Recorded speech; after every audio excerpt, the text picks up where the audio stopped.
1, 2. This is the Shelf Podcast. Is that what we're calling it, Justin? Yeah, sure.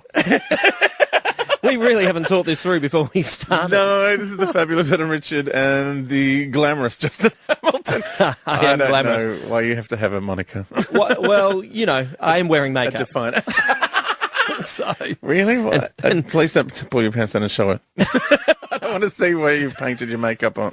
I've printed wow on my bum with lipstick. No, don't do the wow. A W and a W. You work out where the O is. Oh, see, it's gone wrong already. You know, it's pretty much like the show. Yeah. It derails right from the beginning. Now, for those of you who are in Melbourne and came to see our show, this is a podcast about our show, The Shelf, which featured our good selves. Yes. Also Tegan Higginbotham, Gatesy from Tripod, and his non-topical topical songs. Awesome. Awesome. And the very bizarre European man. Fantastic. Who we don't understand in the slightest. He's awesome. He is awesome. You know, I saw him in Tassie. Actually, what we should also point out is this is kind of like the secret origin of what it's like to put a room together. Yeah, where did the shelf come from? Yeah, and essentially it was Adam and I chatting about, you know, there's lots of good stand-up rooms in Melbourne now. There's lots of really good ones. Yep. And but the only issue that we had with that was not that they are good stand-up rooms, but it's hard to do kind of different stuff in them. Yeah, you just have to do your best material. Yeah. Or, you know, like, and I don't know about you, but I feel like sometimes when I'm sitting there watching a stand-up room, that I'm seeing 18 auditions. Yeah. In a row. Yeah. 18 feels of like, this is me, this is what I can do. I can do this on telly, I could do this on radio. I could really be someone. Stand-up has changed from when we started, in that, you know, stand-up's become pretty. And people like to see, you know, pretty people who are funny. So I think you're right. A lot of stand-up is now, think of me hosting 7 p.m. rather than here I am with some ideas that are funny that I want to tell you. When we started, it was more about, you know, you did stand-up because you loved seeing comedians. Like, you watched The Big Gig, and that was the only place you saw comedians. Yeah. Somewhere like The Big Gig, or, you know, maybe on Good News Week. They weren't on the 7 p.m. project. They weren't doing breakfast radio. Breakfast radio people were generally just other people. Yeah. Radio people. Yeah. And definitely. now there's comedians doing everything, like hosting the Gruen transfer and, you know, hosting this, that, and the other thing. So, you know, becoming celebrity chefs because they couldn't get a gig. You know what?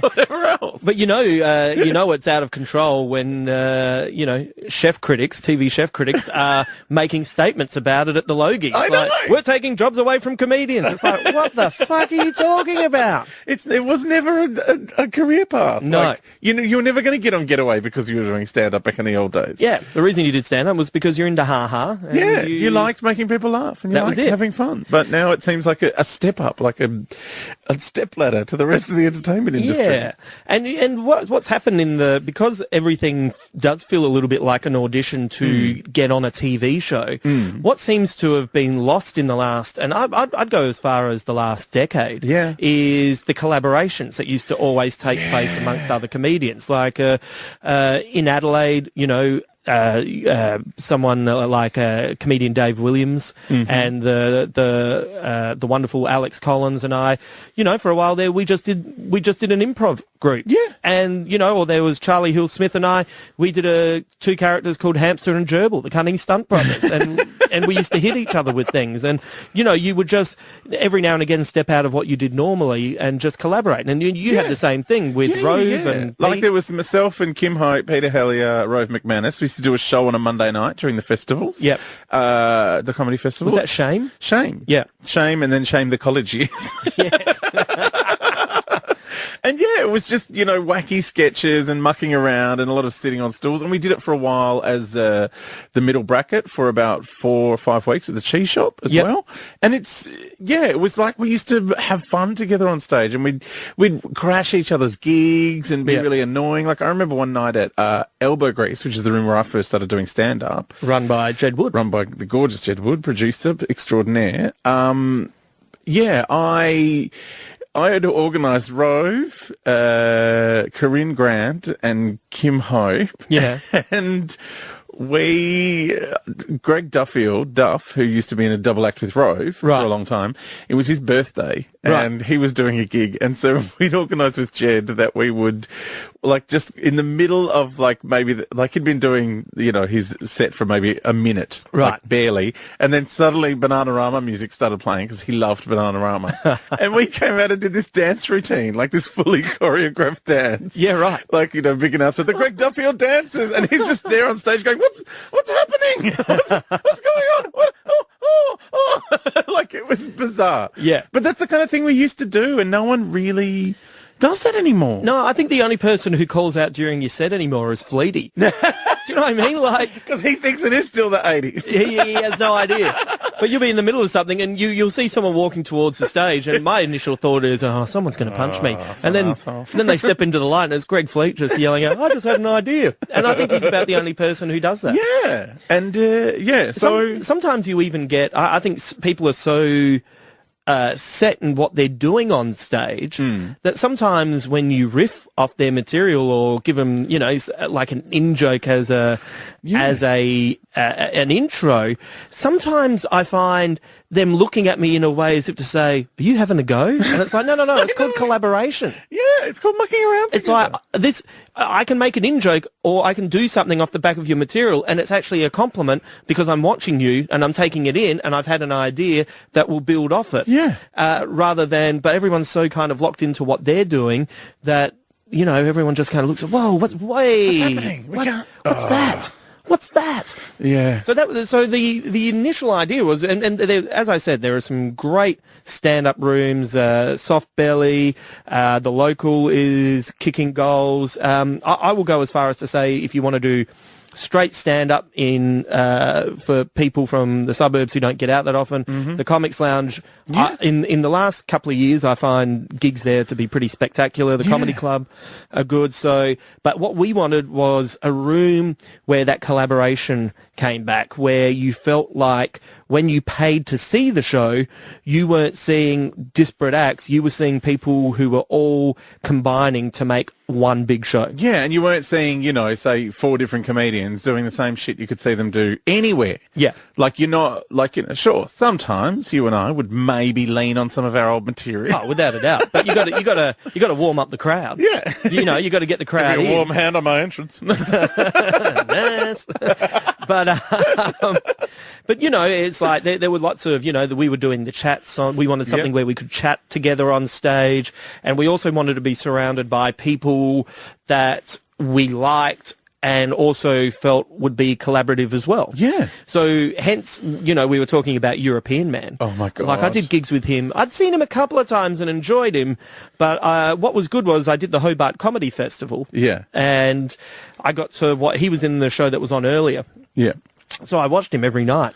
And so because I saw him like 4 nights in a row, I got to get a feel for his stand-up. Yeah. And I loved him. I just thought he was so funny.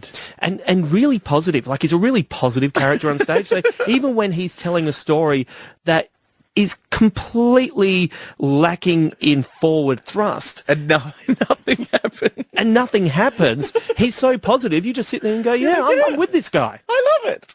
His accent is not unlike the host of a Eurovision contest. No matter where in Europe it happens, they'll have that same weird, generic European accent. Yeah, I once saw someone ask him on stage, "Where's your accent from?" And he just very naively, innocently answered, "Europe." I love him.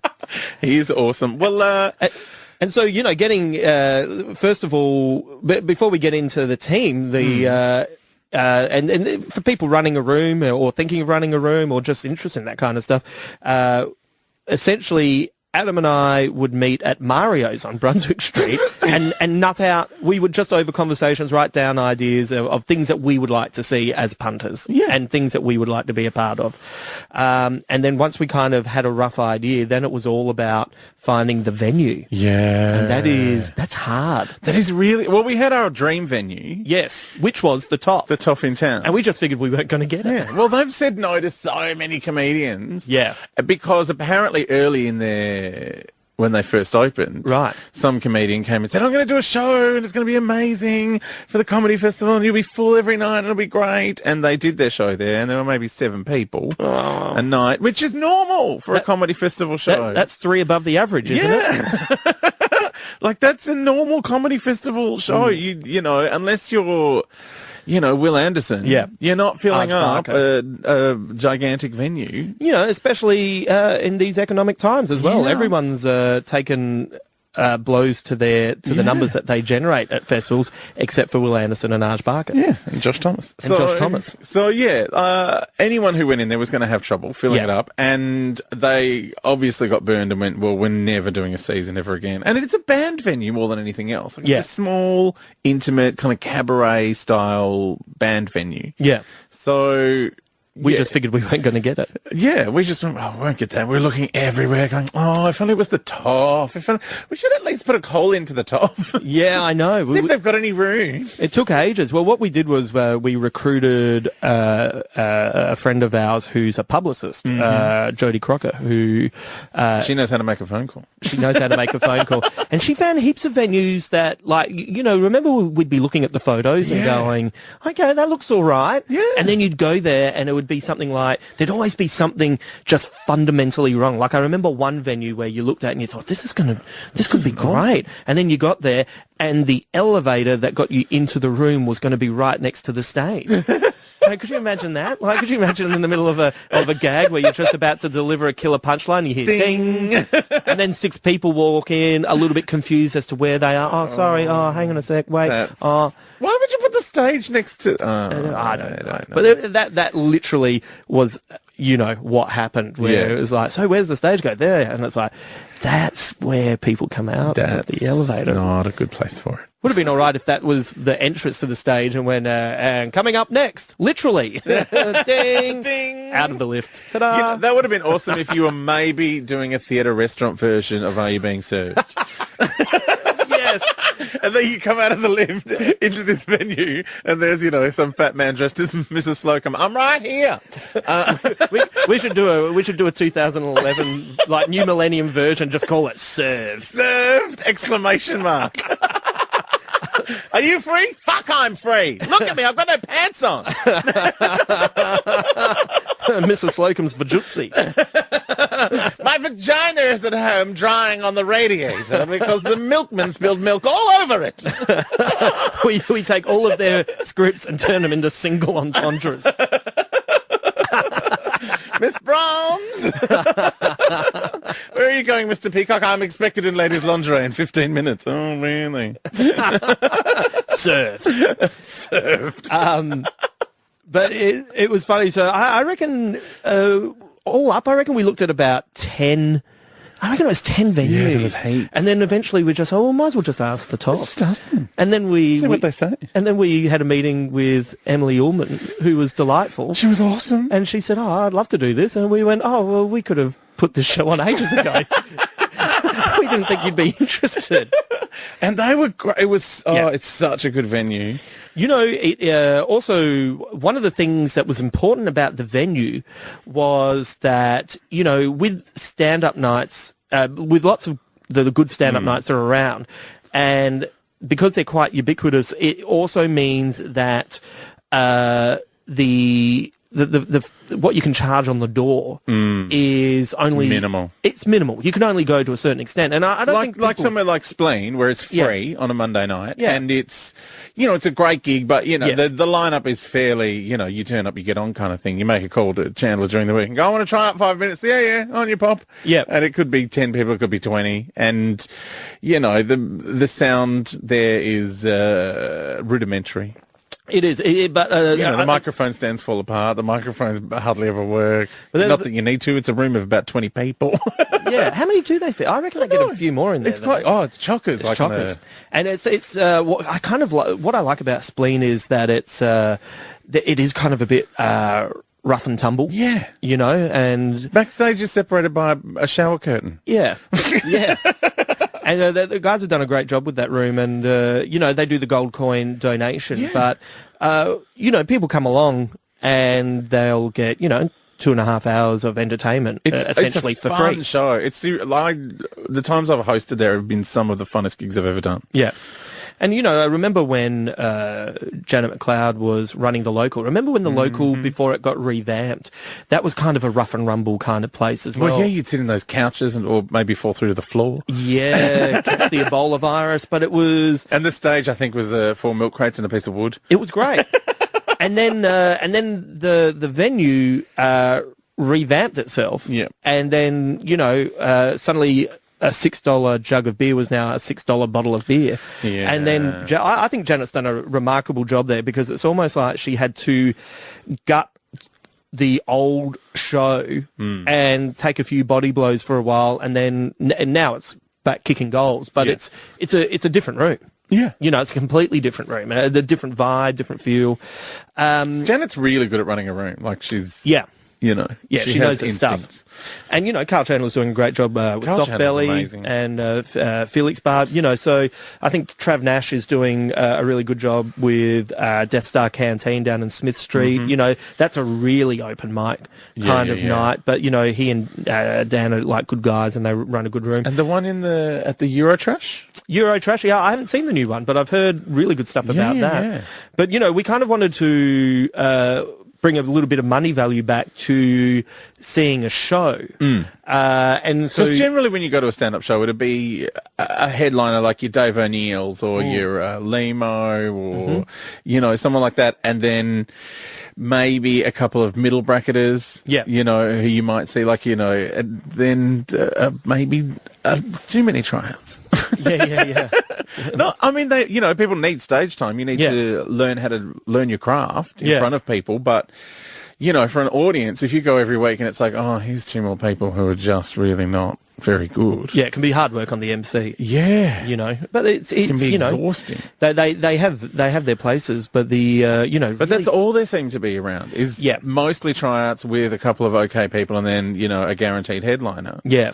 There was nowhere where you would go and see, say, Limo and Dave O'Neill on the same night. Yeah, like we did. Because it's expensive. Yeah, it's really expensive. And it cost us a lot of money. we are over the moon. We'll get to that in a sec. But so you need a good venue. Like if you're going to charge like a good price for that is worthy of the show, you need to put it in a place that looks... feel like you spent money on the venue. Yeah. And what was fascinating was that with this new room, we did a 4-week season because we like the idea of doing seasons so we don't burn out the room. We have time to, let it kind of sit and then regenerate, etc. But what was fascinating was because people paid, like top dollar for the show, when they'd come in, they would do something that I haven't seen like really ever. Yeah. They'd fill up the front row. Well, this is like it blew my mind. This is something I noticed during Comedy Festival. Like if you charge, like Comedy Festival shows are what, $25-$30, maybe more. If you go to a Will Anderson show, you see people running to the front seats. Yeah. Because they've paid shitloads of money for their ticket. It's Saturday night. They've got the kids in with babysitters. They want to see they've paid to see a full hour of their favourite comedian. They're going right down the front. And often when people pay top dollar, they come out and go, oh my God, I had an amazing night. Yeah. And you feel like you got what you paid for. When people get in for free or really cheap, they often bitch and moan about the show. Yeah. Because they feel like, oh, yeah, well, I didn't like that guy in the middle. It's like, these are the same people who you would charge $30 for, but you've gotten in for $5 because someone came to your workplace and sold you a book of tickets for $10 for $50, and you feel like, I don't know, it wasn't that good. Yeah, the investment isn't quite there. Yeah, it's like the less you pay, the more you feel you can whinge about something. And people who come in on comps are the worst. Yeah, comp people can get fucked. They sit with their arms folded, judging you for an hour, and then go, look, I've seen better. Did you pay for it? Yes, I did. Well, then pay for me. Yeah. Yeah, it's so frustrating.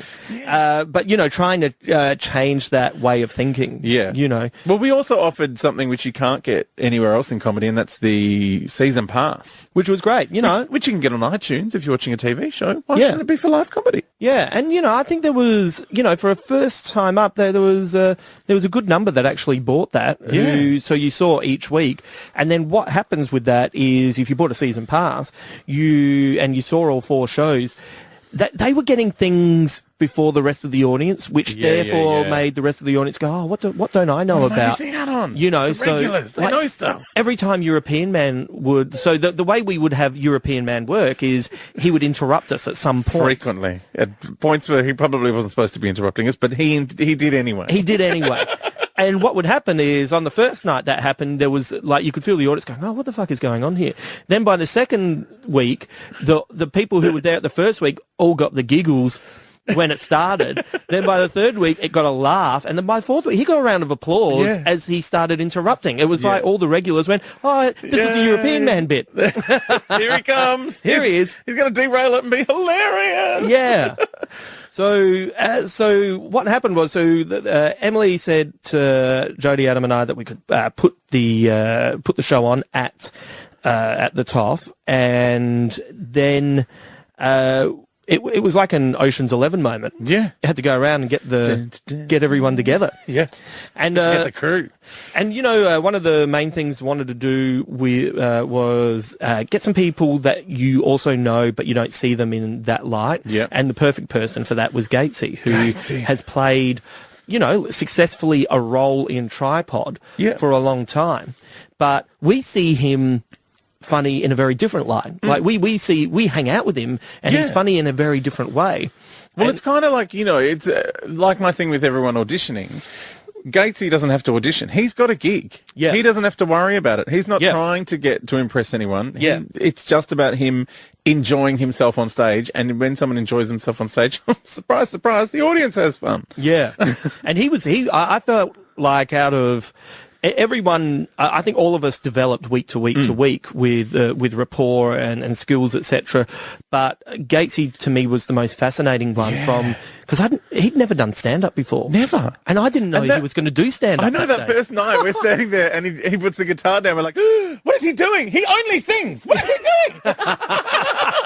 Yeah, I know. You and I were side of stage just losing our minds. We had like a little sphincter attack. Like, oh my God, I've ingested everything. I know. It was really funny. And then watching him week to week develop his onstage persona of stand-up. It was amazing. Was great. And that was, I think, for me, the highlight moment was collaborating with him on stage, which was the third week, where Gatesy and I did that song. We sang a song together. And I can't sing for shit. It's been a long time since I've sung on stage, like honestly about 12 years. And it turns out that like many skills, if you don't do them for a while, you're a bit manky when you come back to them. But it was great because, Gatesy and I used to share a place together, and we'd always talked about doing some sort of collaboration. Then once it happened, it was like we didn't really do much setup. No. Like we just sort of said, here's the song. And it was an old song from the duo I used to be in, the Bunta Boys, so the song hadn't been sung in 12 years. He learnt it. We went through it 3 times. We said, do you want to talk about this, this, and this, and this will be your entrance? And he went, yep. And then we just did it. And it was awesome. I can't remember the last time that, you did something on stage where you just, we'll do this, this, and this, and it'll work. And but what about Peter Hellier on the last night? In the middle of his stand-up set went, oh, Gatesy, we should sing that song we used to sing. Some song they used to sing when they were drunk at 3 o'clock in the morning. About Sean Penn. That he used to sell to, he tried to sell to Tripod. And they didn't want it. And they didn't want it. And then you heard it, and you still didn't want it. No. But it was very funny. It was awesome, watching Peter Hellier and Gatesy sing a song together. Because it was spur of the moment. Yeah, it just happened. Like, it was, you go to see Peter Hellier, and you think, I'm going to get, 15, 20 minutes of solid Peter Hellier. No, he was all over the shop and having fun and mucking around. Yeah. Doing a lot of new stuff that no one would have seen before. Yeah. And it was great fun. And then that was the thing, the whole idea of the shelf was controlled anarchy. Yeah. So you always felt confident that you knew where we were going, but you never knew how we were going to get there. And Neither did we. And we had no idea. We just kind of work out a bit of a list.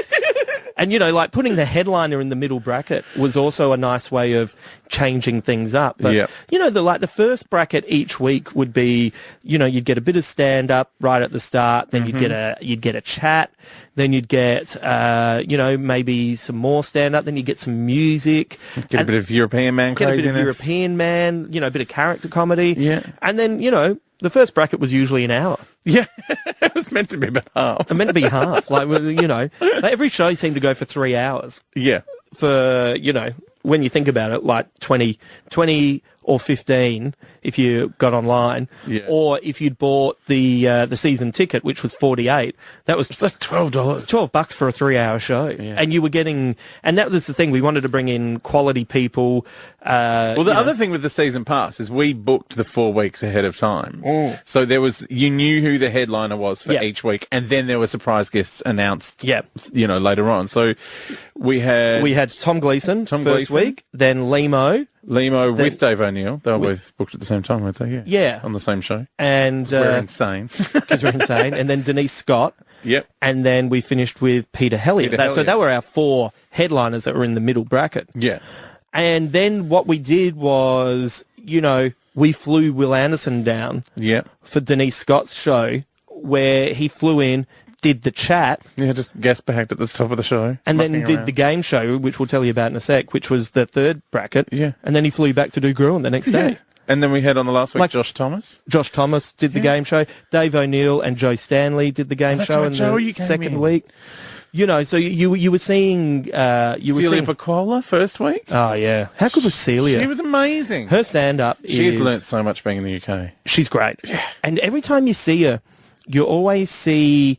Like, even if you know the routine, there's been a little bit of change. She's taken a word out. She's added another word. She's added a gesture. She's always working. And I feel like, out of all the young comics, I feel like she's probably the best example for people, guys or girls, to look up to, because she works hard. She does. She works her ass off. But, that was one of the things. So we got European Man, we got Gatesy, and that was one of the reasons we brought Tegan Higginbotham in, because, we've known her for maybe 4 or 5 years now, doing The Hounds.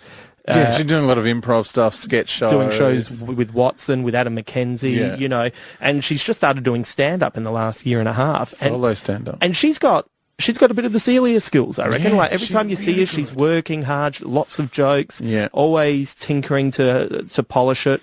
And, also just a nice person. You want to hang out with her. And because she's, done so much improv, she, we knew she could just fly with anything that we threw at her as well. Yeah. And she did.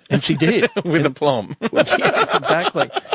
But to then also set the night apart was the 3rd bracket. So the first 2 brackets would invariably go for a couple of hours. Then the 3rd bracket... They weren't meant to, but they did. No, they weren't meant to. But it turns out comedians have no off switch. Sticky feet. That was the other thing.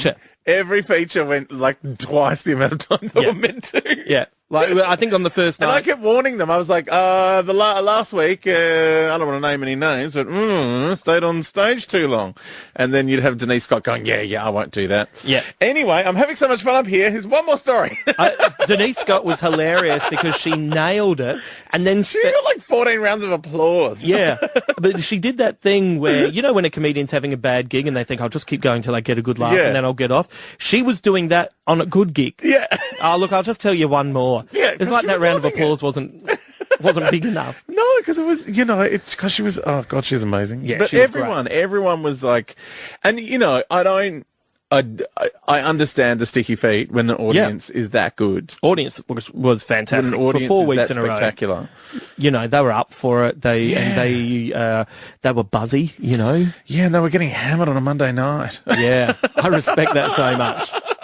We'd have them out by about 10:15, 10:30. But they were meant to be gone by 9:30. But sticky feet. Sticky feet. We all had sticky feet. We all had sticky feet. Like, can't blame the headliners. It was all of us. We did a chat break that went for about half an hour. Well, that was with Gatesy. Yeah.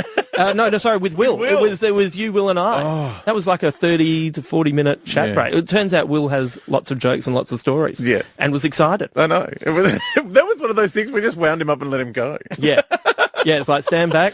And don't touch him. He might explode. You know what I did? I had a look at his Twitter feed for that day and I went, he's done a lot of jokes on that. I might bring that up on stage. Yeah. He's a machine. He's a machine. I feel like he's the best comedian in the country at the moment. Like, he is just... Works constantly. He's nailing it. I've been touring with him. I do a lot of support for him and... with comedy and emotionally. And, is that right, Will? He'll be listening to this. Anyway, he supports me emotionally as well, but I'm much shorter. he, like, you know... Easily leaned upon. Yes, I am. I'm the perfect height for leaning. But he does this, you watch him doing gigs, and he'll start, like, in places that he didn't tour last year, he'll just start interweaving last year's show and this year's show, and it's seamless. And it's, as he said, it's an ongoing conversation between him and the audience. So, you know, there's stuff thematically that he can bring back from last year's show. Yeah. And as he said, the best way for him to have a conversation, his preferred way to have a conversation is he does all the talking. Yeah.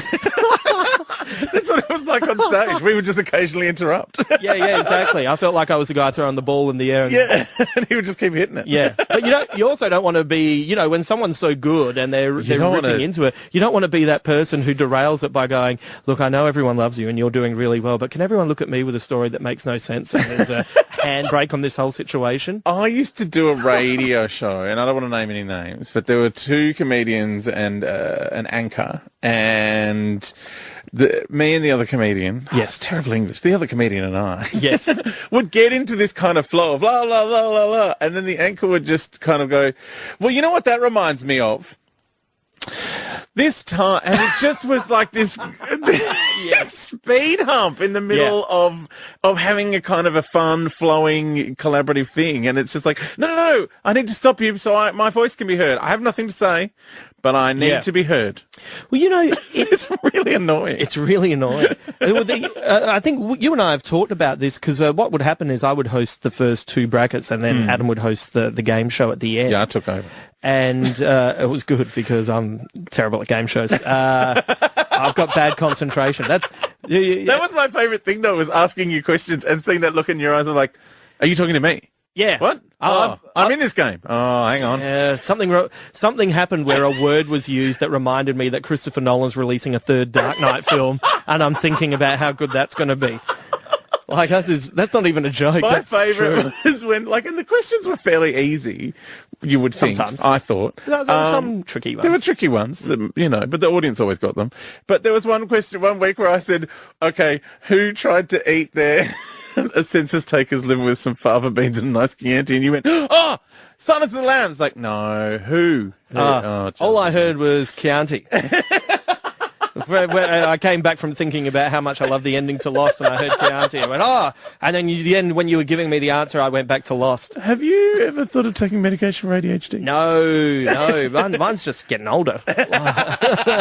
You just go to your special place. I just go to my special place. It's very special. Comfy. But yeah, with the idea I had going in with the emceeing was when I was, and I'll be honest, this was a trick that I've learned from watching Jon Stewart on The Daily Show, where when Jon Stewart is delivering stuff to camera, he is in control, telling jokes, he's the man. Yeah. But as soon as there's a guest, one of the correspondents, or an interview, even though he maintains control, he takes lower status. Yeah. And that's what I tried to do. I tried to, when I'm on, I'm this guy, but then when it's you, when it was Gatesy, when it's European Man. Will used to do on the Glass House as well. Like when, you know, he'd do the setups or something, and when it was down the barrel of the camera, it's like, you know, the Will Anderson show, gag, and then open it up to the panel, and there'd be a lot of gas bagging and he'd play lower status to Hughesy. Yeah, always. To let Hughesy kind of bounce, you know, and the same with Corinne, you know. Yeah. He'd give them their spots. He'd know how to feed people questions and moments so they'd know how to pop as well. And then back out into, okay, this segment's got to end, so I've got to take over again. Yeah. And and you were great at doing that. That was fantastic. It was, because it also let me shine a little bit when it was my turn.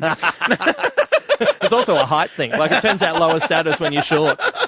Actually, I enjoyed that every week where you'd abuse me when you'd use my microphone afterwards. Like, oh, how short is this guy? Well, why would it, like, it was so small. I know, I'm tiny. I've got a bad back. I can't bend over that far to do it up. You know, the other thing I loved was just standing on stage with you and feeling like, because we both wear glasses. Yeah.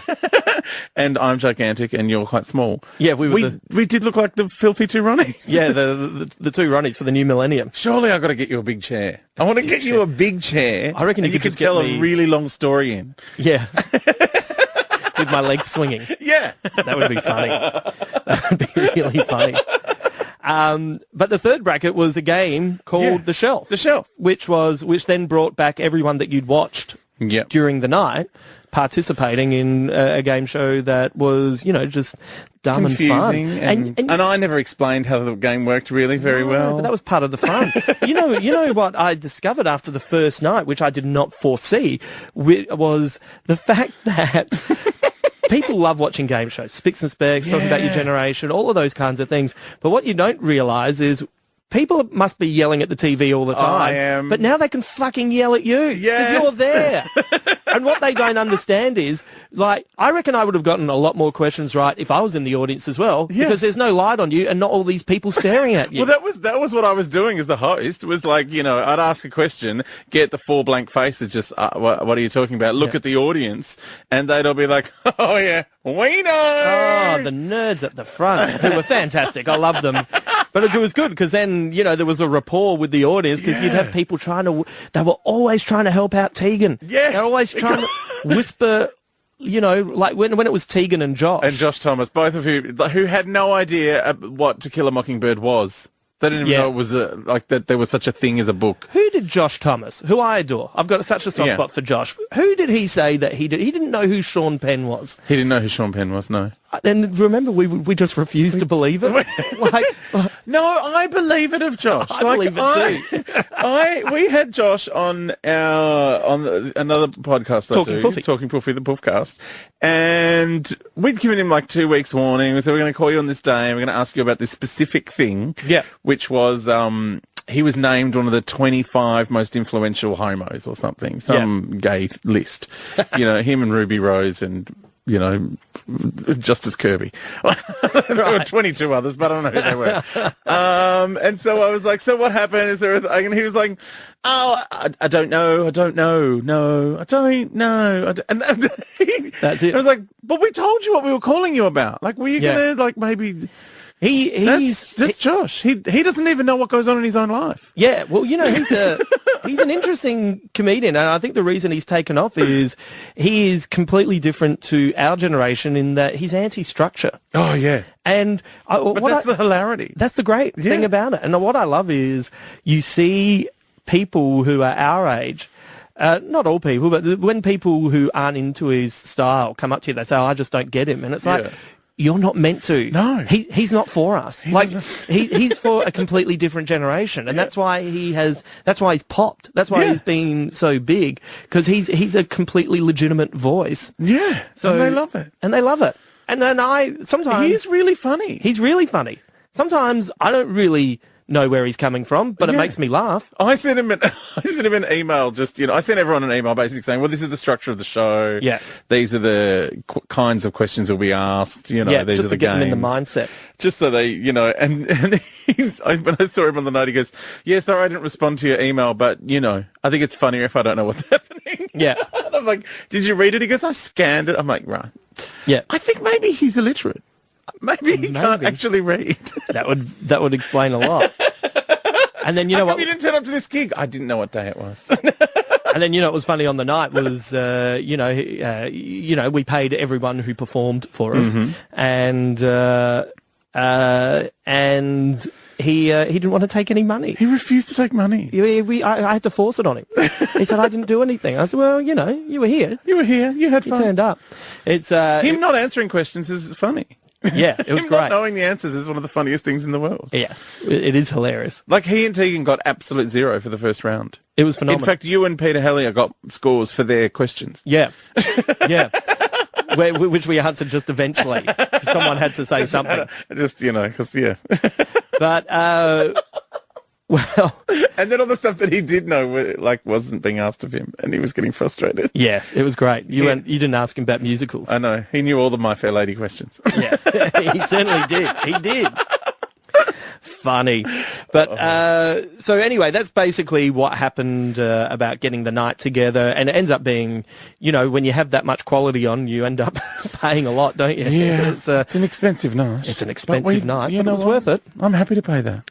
Without a doubt. And, we managed to cover costs in the first season. Yeah. So, anyone thinking of putting together a room and thinking, I'll get all of those people, you should, but you know, You will not make your money back. it will cost you. Like that's you know, you pay for quality. You do pay for quality, and that's why we're asking you to pay absolutely zero for this podcast. Exactly. Now we are running out of time, but we should kind of tell people what we're going to be bringing them in the shelf cast. That sounds weird. The shelf. I'm podcasting from my shelf. I probably could. I'd probably sit on it. Fine. Next to your other action figures. That's where I'll put the big chair up on the shelf. Yeah. And it's good night from me, and it's good night from that guy up there. So yeah, we're going to be bringing in the people. We'll record these podcasts until the next season, which will start at the beginning of Feb. Yes, indeed. And we're going to do a 3-week season then, and then we'll be back for the comedy festival. We'll do the Monday just before the comedy festival starts, and the subsequent 3 Mondays. So what we'll do is we'll keep you informed of what's going on. We're going to bring in your favourites from the shelf. We'll bring in Gatesy, we'll bring in Tegan, we'll bring in European Man. Oh. We'll just sit back and let him talk. Well, let the magic happen. Let it take off. We'll get some of the people that appeared on the show and talk to them about their experiences. And people who won't be able to appear on the show because maybe they're overseas. Yeah. And they're proper celebrity. Yes. So we'll bring them in as well. So we'll keep you informed of what's going on in the lead up, and you know, we'll just kind of sometimes it's fun to talk about what goes on behind the scenes. Yeah, and also we'll bring you parts of the show that you if you live interstate. Yes. 1 week the podcast, you just might tune in. It'll just be the game. It'll be the game. As it happened on the night, warts and all. Yep, you'll be able to hear the people yelling at us. Yelling the answers. But, and you can also possibly hear one of Gatesy's non-topical topical songs. Yes, they are fabulous. Yeah, we should get him in next to explain how he came up with all of his ideas. Yes, indeed. So, keep listening to The Shelf. You can get it at shelvers.com.au. Tell your friends. Yes, check us out on Facebook as well. Yes. And I guess... It's facebook.com/The Shelf Comedy. Yes.